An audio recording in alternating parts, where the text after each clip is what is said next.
Go ya ka dipalopalo tša IEC ke makgotla a dipolotiki a 16 le bonkgetheng ba ikemetšego bo 15 ba yang go tsenela dikgetho ka provinseng ya Kapa Bodikela.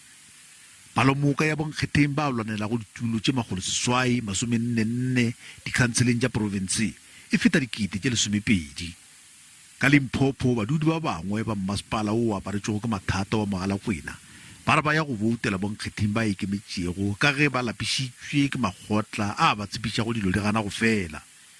Bontši bja bonkgetheng bao ba ikemetšego ke ba furaletšego mekgatlo ya bona ya gale ka lebaka la bomenetša le dintwa tša maragana teng. E se gale be ke sa bolela le mmao mongwe a bolela gore o na le 8 years a apply-tše motlhase ga ona se se diragalang.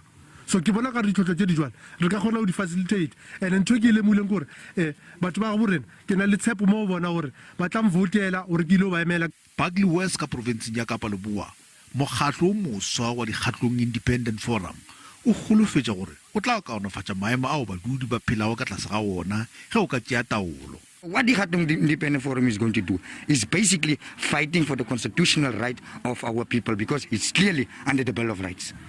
Foramu ya go tsenela dikgetho dikarolokgethong tše tshela go tše seswai tša tikologo yeo.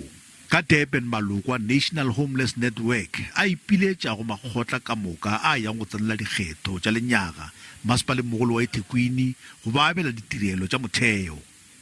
Namashawa abalekile futhi ukuthi kube nawo amashawa ngeke ukuthi uzohamba ufuna umsebenzi ungcolile abantu basidiscriminate la ngaphandle ugcine sofika la uyakhona sophelelwe ithemba. Dennis Halley Center ye hlokometšego batho ba e re e ya go thušana le mmušo go netefatša gore ba hwetša dipampiri tša boitsebišo tša nakwana tše di tla ba kgontšhang go engwadišitša dikgetho.